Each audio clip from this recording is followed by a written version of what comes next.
I'm going to put off these next couple of episodes of Moving Forward series for a later date because as we get closer to the beginning of the playoffs, which starts this Friday, I'm going to start making video that is going to be playoff related, which include me filling out the bracket in terms of who exactly I think is going to win MLS Cup this season. Now, today I am going to also do my traditional year-end reaction to my prediction that I made in the beginning of the year, and I will not be surprised if I get a lot of these wrong, because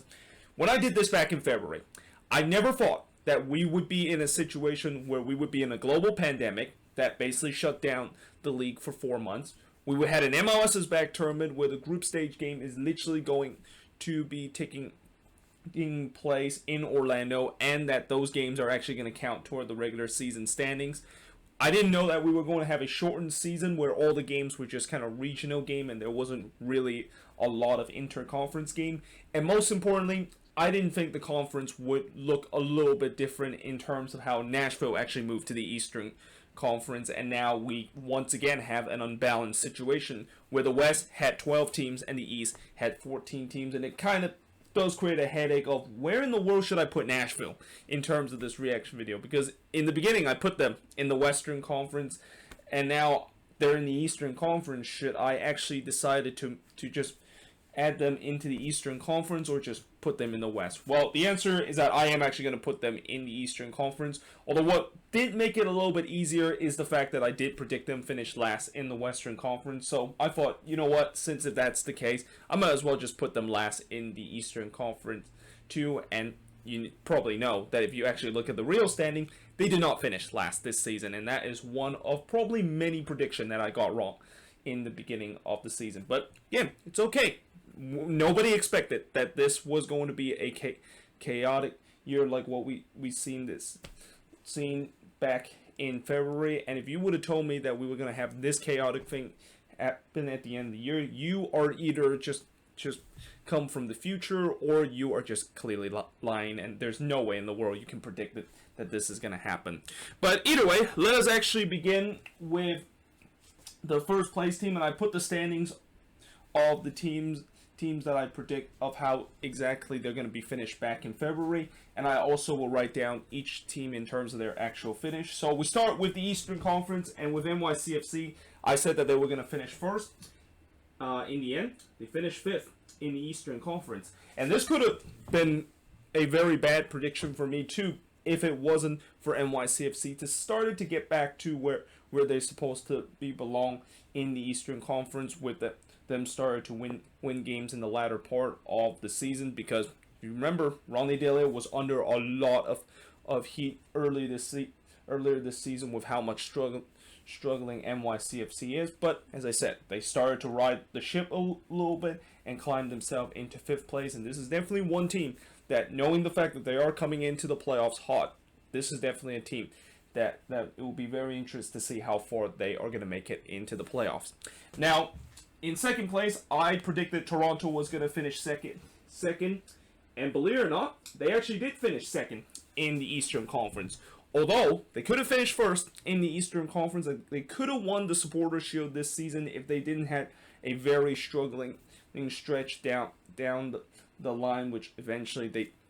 weren't able to keep themselves at the top of the table, which they were for a very long time until they, of course, lost 5-0 against the Union. Then they basically dropped themselves down to second place, and that's where they kind of end up. So I'm happy that at least I got that one right, but we'll see if that's one of those ones that I got right, or is there other ones that I actually got right in terms of my prediction. Now, in third place, I said that Atlanta is going to finish third, and this is where things gets completely wrong for me, because in the end, Atlanta actually finished 12th place. And again, when I make this prediction, I did not even consider that Joseph Martinez was not going to be with this team for the majority of the year, and I didn't think he was going to suffer a torn ACL in the very first game of the season. And, you know, that turns out to be kind of a domino effect for Atlanta, where things just gone bad, and it just gone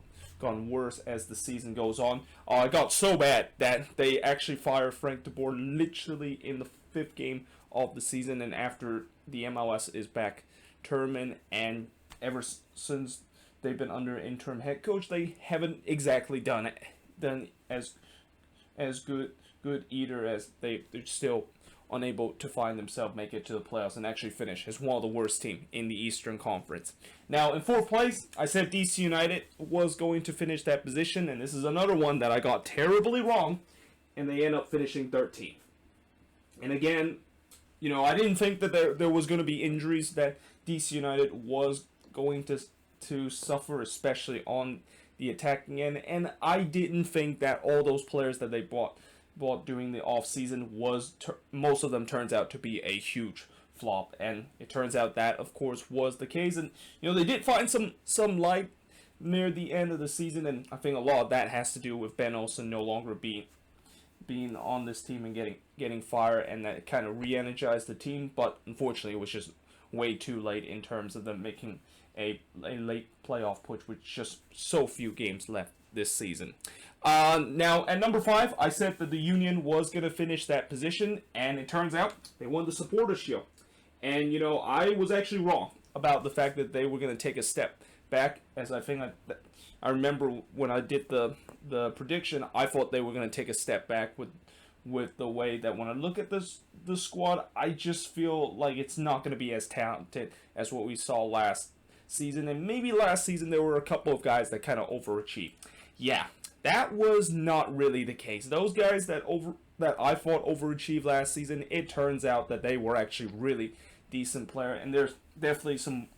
great homegrown breakouts on this team that guide them all the way to the best team in MLS. And yeah, this is one of those that even though I didn't get in terms of the standings, I didn't get it way off like I did with Atlanta and DC. I did get it wrong in terms of thinking that they were going to take a step back. Instead, they took a huge step forward and winning their first ever silverware in their franchise history this season. Now, at number 6, I said Columbus was going to finish in this position, and their actual position is actually 3rd place. And I did say that Columbus was one of these teams that is the dark horse in the Eastern Conference, judging by what they've done in the offseason. And that is something that I actually got it right with the way that I thought their offseason acquisition was very decent, with the likes of Lucas Zyrian and Darlington Nagbe. That has really been two of the players that is the reason why Columbus has been very good this season. But I didn't think that they were going to jump as high as 3rd place, and you could even argue that they probably should have finished higher because of the fact that they were at the top of the Eastern Conference for a very long time, and then the injuries basically hit them, and when the injuries hit them and kind of caught up to them, that's when they kind of start to struggle. But still, they were able to still respectfully finish in a 3rd position, and at least will have one playoff game at home this season. Now, at number 7, I said Orlando was going to finish that spot, and in the actual position, they of course is going to finish 4th. And again, for Orlando, I'm basically just going to copy and paste what I said about Columbus, where this is another team I thought was a dark horse in the Eastern Conference, and that they made a lot of good offseason acquisition that it turns out this season it actually worked out for him, and that I thought Oscar Pereira was going to find a way to guide this team to make it to the playoffs. But what I didn't think was that he was actually not only able to guide this team to the playoffs, but actually guide this team to have a home game, and also came just inches away of getting their first ever silverware in the MLSisback tournament final. Now that being said, today I did also heard the fact that they of course awarded Coach of the Year, and I'm actually shocked the fact that Oscar Pereira did not win the Coach of the Year, and it was Jim Curtin that of course won it. And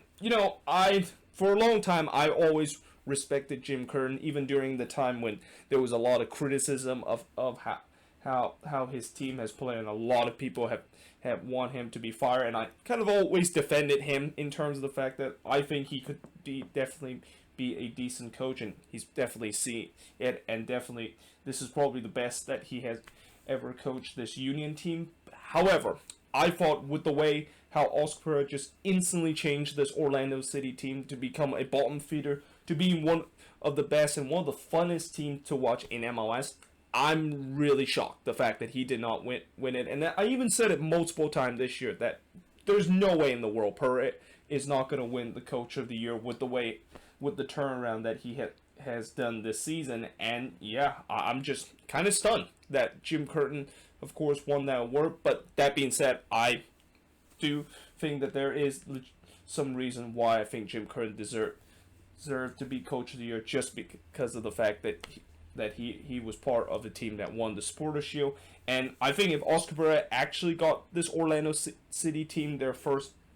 silverware in the MLSisback tournament, there's no doubt that it's going to be even a harder argument saying that why exactly Jim Curtin gets the nod in terms of winning Coach of the Year compared to what Oscar Pereira did this season. Now, at number 8, I said New England was going to finish that spot, and believe it or not, I was right. They actually did finish 8th place. Now, what I did get wrong is the fact that I thought they were going to be outside chances of making the playoffs, and this is also where I also will want to talk about where I did not expect the playoffs to be expanded this year. Like, I didn't think there was going to be 10 teams that make it to the Eastern Conference, so, I didn't think that New England at this time, they still will make it to the playoff relatively comfortably because 10 teams, of course, would made it. But I always thought that this was a team that is kind of right around the edge and right around the bubble of potentially make it to the playoffs or not. And the reason why the reason where I think that they could potentially make the playoffs is that if they can once again improve of what they did last season, and that they don't just get off to an absolute horrible start just like they did last season. Well, it turns out this season that wasn't the case, but one thing that it was an issue for New England this year was inconsistency, especially at home. And it's going to be interesting to see in that playing game against Montreal, where they are going to be playing at home, whether or not if that struggle is going to continue. Now, at number 9, I said Inter Miami is going to finish in that position, and this is another team that I thought could be definitely on the bubble of potentially making the playoffs, depending on what some of the big name DP that they're going to get, and eventually getting that well-known superstar player to come to Miami, which we later find out it was Gonzalo Higuain that actually got to this team, and that I still think that they, of course, would just miss out because, a lot of expansion teams usually don't make it to the playoffs in their very first season. And even if I thought that they were going to get a big-name European superstar player, I'm skeptical of when exactly they're going to get him, or if he's going to make a big impact to this team. And in terms of that kind of statement, it was kind of true in some way where they took until like September to finally get that European superstar player in the likes of Gonzalo Higuain, and he didn't really make as big of an impact to this team as many people thought it would. But that being said, they did finish 10th place, and they did just barely made it to the playoffs, despite the fact that they are considered one of the worst expansion team ever if you look at the past couple of expansion team in these last 10 years. But obviously I'm not going to talk a lot about that because I already talked a lot when I did the video talk about how Inter Miami actually made it to the playoffs in their first ever season. Now, at number 10, I said that the Red Bulls is going to finish in this position, and I thought the Red Bulls was going through a transitional year and that this might be the first time that they actually would miss the playoffs. Well, it turns out that was not the case because they end up actually finished 6th position. And the Red Bulls, this has been a weird season for the Red Bulls because, there's definitely some ups and downs for this team. And in some way, I would say that this has been a very inconsistent team with the way that there's times where they have shown to be the good Red Bulls team of the past. And then there's times where you're thinking this is just part of the transitional period that the Red Bulls are going through right now. And let's not to mention they fired a head coach in the middle of the season despite the fact that they were still in a playoff position. So it's been kind of a weird season for the Red Bulls, and somehow in some way they still are able to get into 6th position, which I believe that's actually the same position that they finished last season. And if that is the case, that's kind of surprising with the way that this was supposed to be a huge step back in the transitional year for the Red Bulls, and yet they still find a way to finish right around the same position they were last season. So in 11th place, I said Chicago is going to finish that spot, and guess what? They actually finished 11th. So I actually got 3 that is spot on in terms of my prediction that I originally made in February, which is definitely more than I thought I was going to get. But, for Chicago, I did say that back in February that I kind of feel like since this is kind of like an expansion team with them rebranding in the offseason, moving back to Soldier Field and making a lot of offseason acquisition, and also having a new ownership in this team, it pretty much is kind of like an expansion team where the first couple of months is going to be a little bit rocky, and therefore, as we saw this season, things were definitely not as good in the first couple of season for this new Chicago Fire team. Although, one thing I will say about this Fire team is that they had a lot of what-ifs this season. Like, there's been just a lot of what-if moments that if they would have turned those what-if moments to win, no doubt this team would have made the playoffs. But unfortunately, they weren't able to turn those what-if moments in wins. And more times than not, those what-if moments turn into be either loss or drop points and a big opportunity to get themselves into the playoffs. So, yeah, even though I predicted that they're going to be finished 11th place, which is spot on, I definitely thought that they could have been higher on this list with the way that they've been playing this season. Now, at number 12, I said FC Cincinnati was going to finish 12. Well, unfortunately, they finished 14th. And, I was hoping this season with some of the new moves that they have made in the offseason and trying to kind of correct their mistake of what they made in terms of building an MLS team in the first season, I thought that there was going to be a small improvement. Well, it turns out that was not the case, although I think I will give them credit that their defense have definitely improved compared to last season, but overall, they just look like almost the same team as last season, finishing the bottom of the Eastern Conference and winning the Wooden Spoon for the second time in their franchise history, and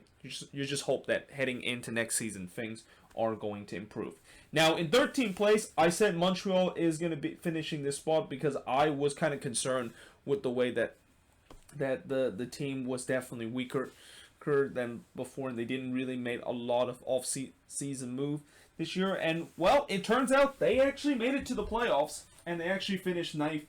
in the Eastern Conference. Now, what's interesting about Montreal is that they are also another team where it's a very inconsistent team, and it's a team that there's times where you can definitely see Thierry Henry team could be a decent team in the Eastern Conference, and then there's times where they just look like the worst team in the Eastern Conference, and you wonder how in the world did they are able to sneak their way into the playoffs. And that's kind of a little bit concerning for the Impact coming into the playoffs, where when you have inconsistency and you don't usually have a decent player on that team that sometimes they could step up and sometimes they don't, that's not a good recipe in terms of making a deep playoff run. But either way, it's still successful enough to get themselves 9th place in the Eastern Conference and make it to the playoffs this season. And finally, this team, of course, was not in the Eastern Conference when I predicted the video, and I put them in the West, and that's none other than Nashville, who I said they finished dead last in the West, and therefore, as I said earlier in the video, I'm going to put them dead last in the Eastern Conference too, even though I predicted they finished 13th, not 14th as I put it there. And it turns out they finished 7th in the Eastern Conference. And, I think a lot of what Nashville finished way above what everybody expected has to do with them proving everybody wrong that, even though we don't have a lot of talent, we have a good enough defense where we are able to grind out resort and able to get ourselves into the playoffs. Although there are also some people that's going to say that Nashville were a benefit of the fact that they had a relatively easy schedule, and since they are playing in a regional area where not a lot of good teams are coming from the southeast region of the U.S. and all those southeast teams, besides Orlando City, who they beat them in the final day of the schedule, maybe that is also the reason why they kind of got themselves into the playoffs. But I argue, this is a team that is one that has proved a lot of people wrong, and that that old saying, defense wins championship, and defense, of course, are always going to win games. That seems like it's the case for Nashville, where their impressive defensive effort this season is one of the main reasons, if not the main reason, of why they are now into the playoffs. But that being said, I am now going to switch to the Western Conference and look at my prediction that I made in terms of all these Western Conference teams and where they actually finished this season. So now let's look at the Western Conference, and we start off with me predicting LAFC was going to finish top of the Western Conference, and yeah, didn't happen this year. Instead, they finished 7th in the Western Conference. Although I will say this, I didn't expect that LAFC was being so depleted that they were pretty much putting their reserve team in the middle part of the season. I didn't expect that Vela was going to be out at least for majority of the season, and he still is trying to get himself back to healthy. And that, coming into the playoffs, no doubt about the fact that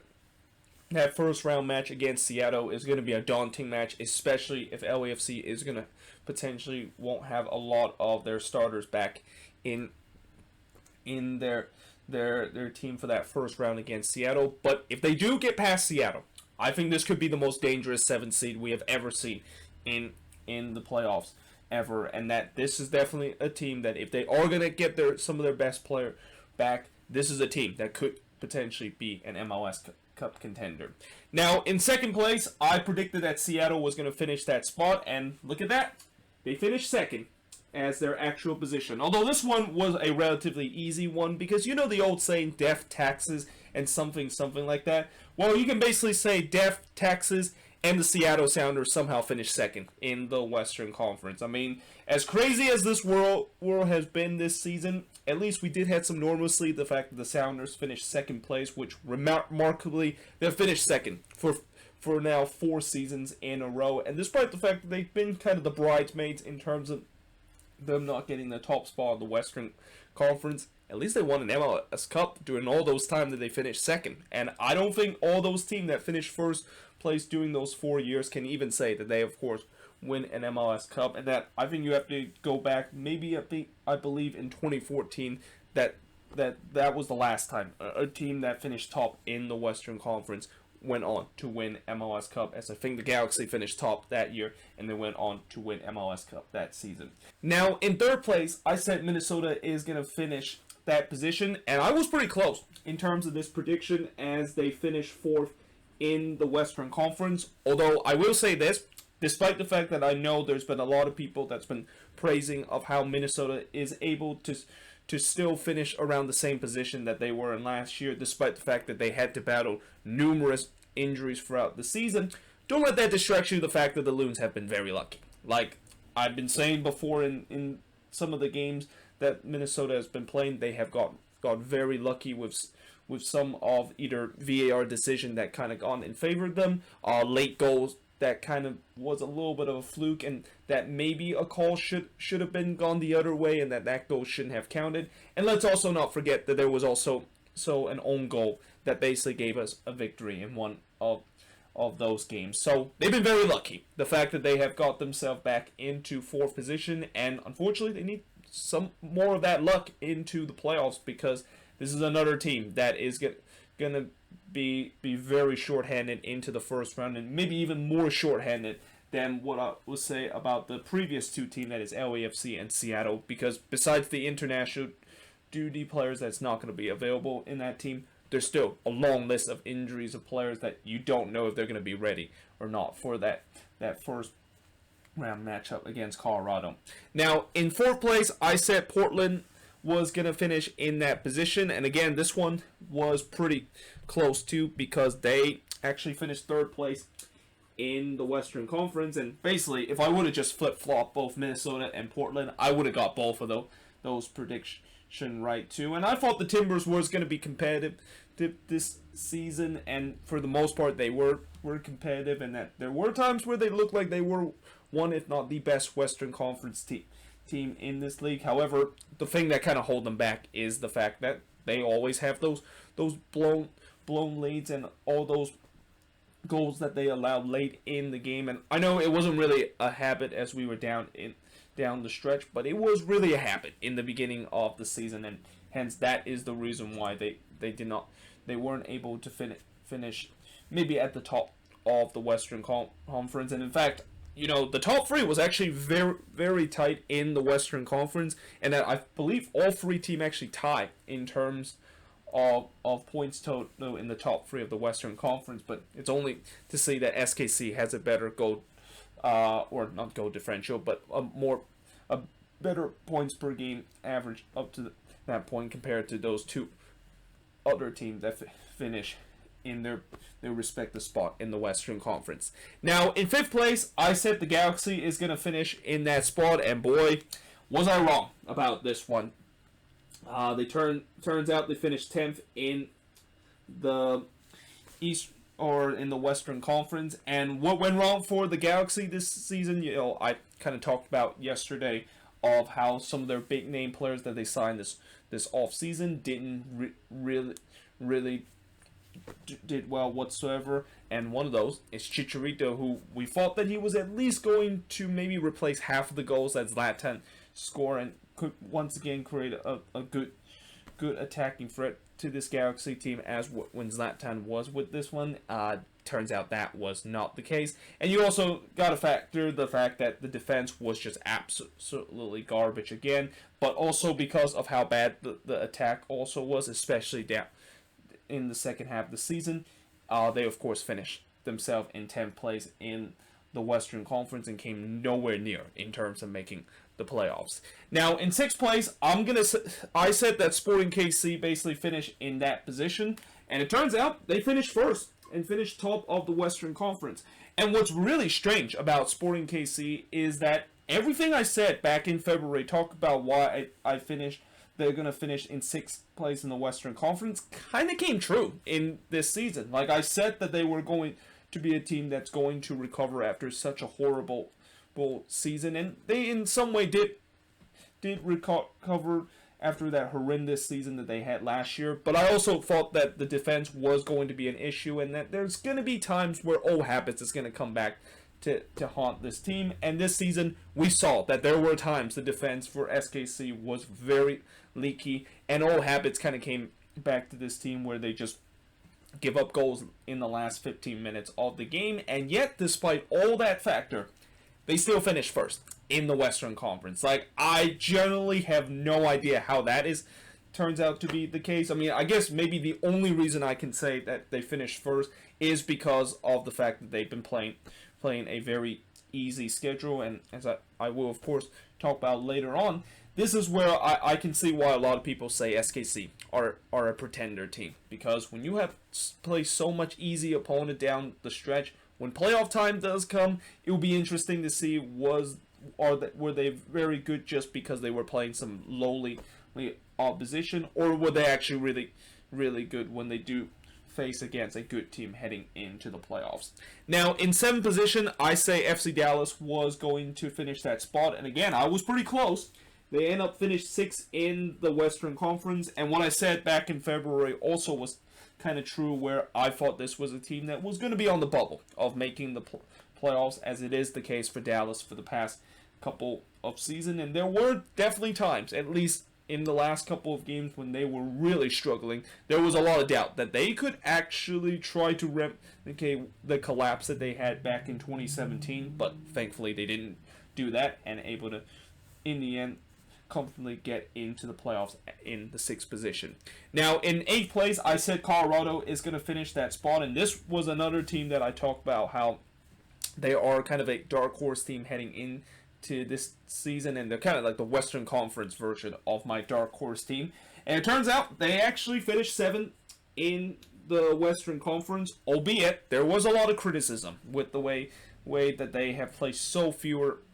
games, and yet they're still able to make the playoffs because of the benefit of the doubt of the points per game total. But the argument to that is that even if we're going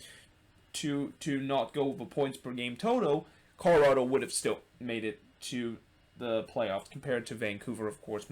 missing out on it. But yeah,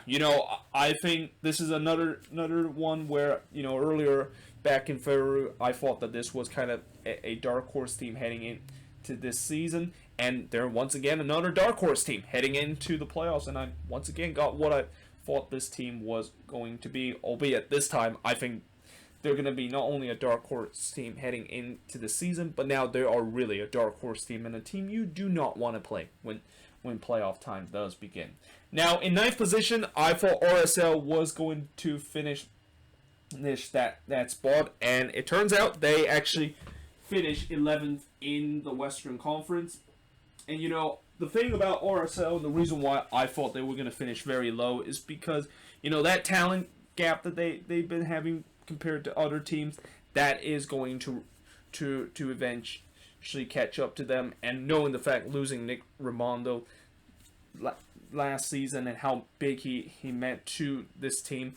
I thought they were going to definitely take a step back heading into this season, and indeed that of course was the case. Although I did not predict it, that they were once again going to have another chaotic situation off the field with the whole Dilloy Hansen situation, and that again, as I was talked about in the moving forward series for RSL, I don't think that was the reason why this team really took a huge step back and finished very in the bottom part of the table. The real reason is that they just don't have any goals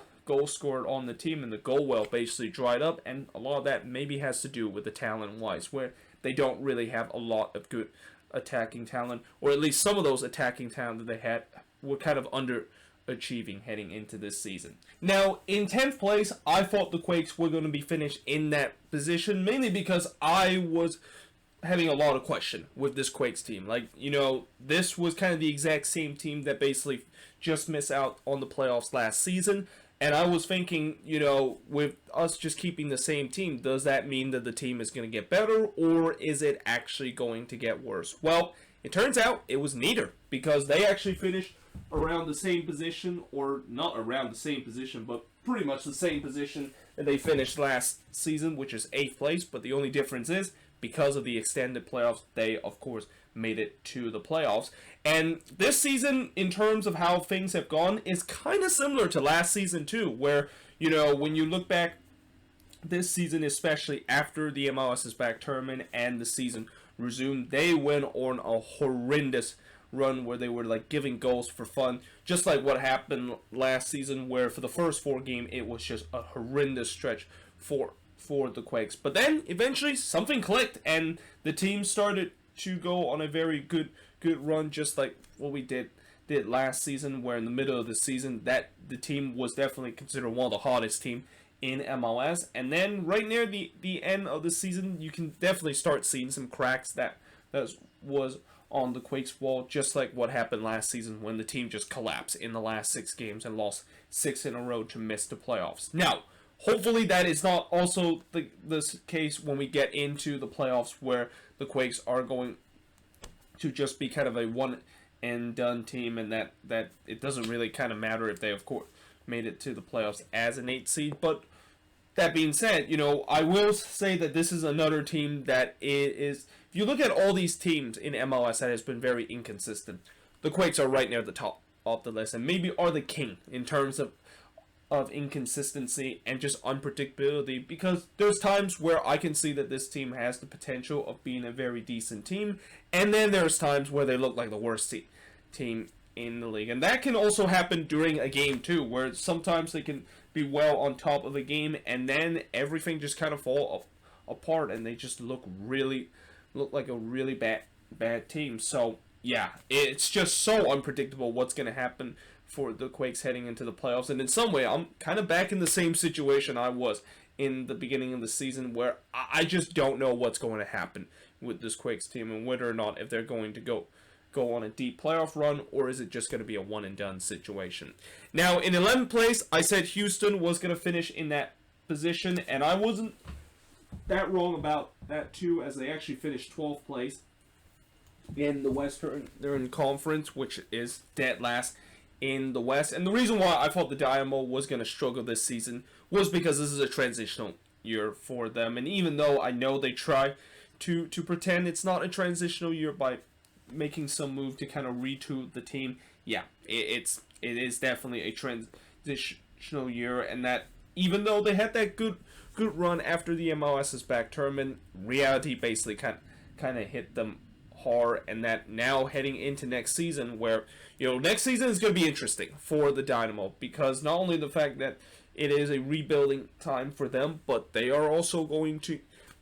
be wearing their new branding that they have just released today. And I was actually thinking about making a video about that, but then when I saw that the branding that they released, yeah, it was the exact same one I saw in the leak image that they put a couple of weeks back. So I thought, you know what, I'm not going to really do another video when all I'm just going to talk about is, yeah, this is the exact same logo I expected it, and there's really not much that I need to explain, because I kind of explain what I feel about that logo all the way back when I talk about that leak image. I might also kind of mention it again in the news of the week, because it's still a pretty significant news, and that I'm also will talk about the reaction of what people thought about the new logo and new coloring for the Houston Dynamo. Now, in 12th place, finished last in the Western Conference. I thought Vancouver was going to be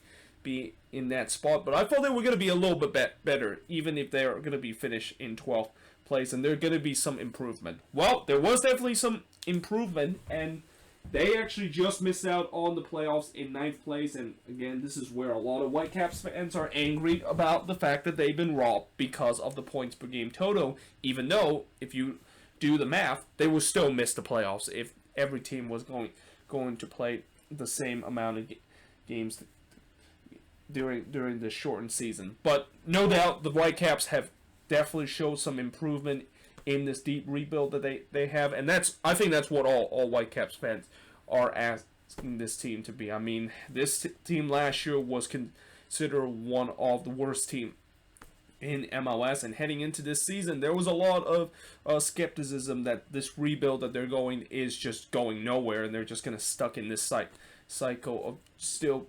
in the first year of a very deep rebuild. But at least this year, they have shown signs that they can definitely compete in the future, and now it's going to be interesting what's going to happen this offseason and how they are going to continue to improve this team and maybe be a playoff contender heading next year. But yeah, there we have it. That is pretty much it for my reaction of teams my reaction of my prediction that I made back in February of where each team is going to finish in each conference and where their actual position is. I know this has been a relatively long video because I was planning to kind of split these video into 2 parts, but because of the fact that I have other playoff related video that I have to do in these next couple of days, I just kind of mashed this up into one single video. But yeah, hope you guys enjoyed this video. If you do, make sure you guys leave a like, smash the subscribe button, and yeah, I of course will see you guys next time.